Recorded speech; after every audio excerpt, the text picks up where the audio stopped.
Assalamualaikum warahmatullahi wabarakatuh. Kita sedang menuju ke tempat pesta perkawinan atau arusah.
Assalamualaikum warahmatullahi wabarakatuh. Sahabat DHTV dimanapun Anda berada, bersama dengan kelompok Salsabil sekarang ini secara kebetulan di acara pesta salah seorang alumni Darus Saadah, yaitu Tunku Mustafa Tangsi, dan kami sekeluarga datang ke sini adalah untuk ikut bersama dengan rombongan dari keluarga Tunku Mustafa Tangsi, dan alhamdulillah berjumpa dengan grup Salsabil yang sudah sangat terkenal. Namun kita salut mereka ikut hadir di setiap acara masyarakat, dan penampilan mereka yang sudah mengindonesia mendunia begitu, ikut dalam acara-acara pesta arus atau arusah di Aceh ini sungguh sangat luar biasa. Mereka tetap berkiprah di kalangan bawah.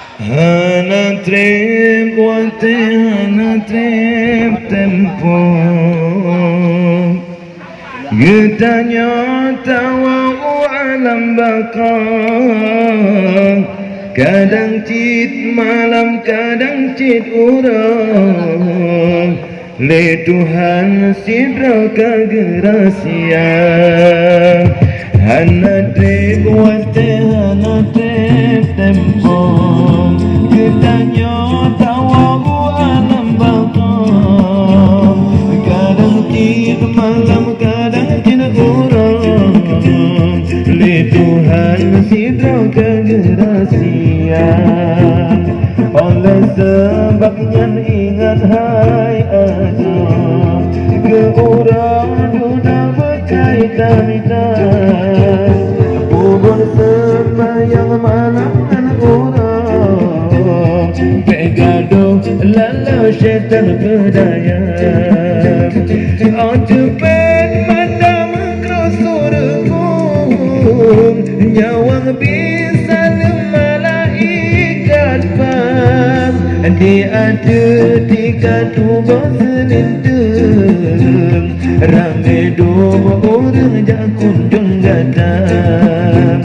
Dia ada kubur di timur lalu, mulai orang dua ke kanan.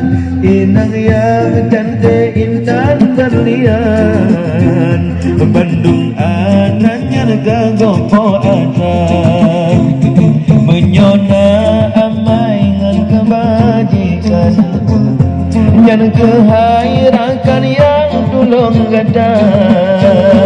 Kaabe Bandung kasih dan sayang, bagi pasangan yang gata cinta.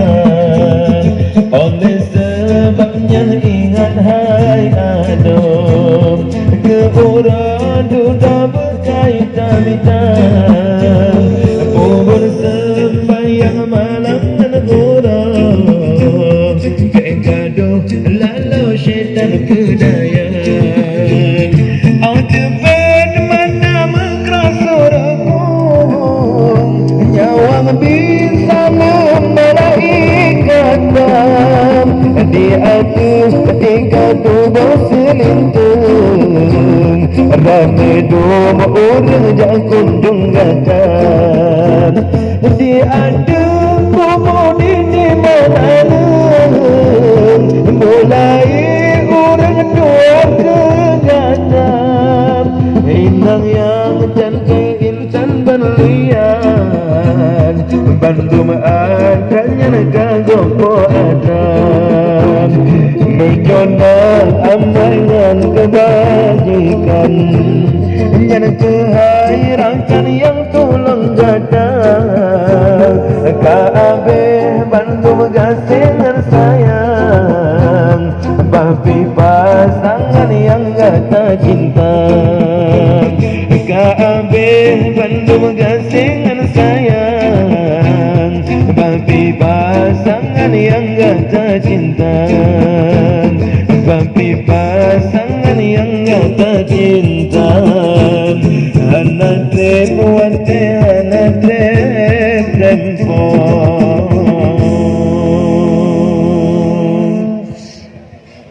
Penampilan yang sangat solid sekali dan bagus.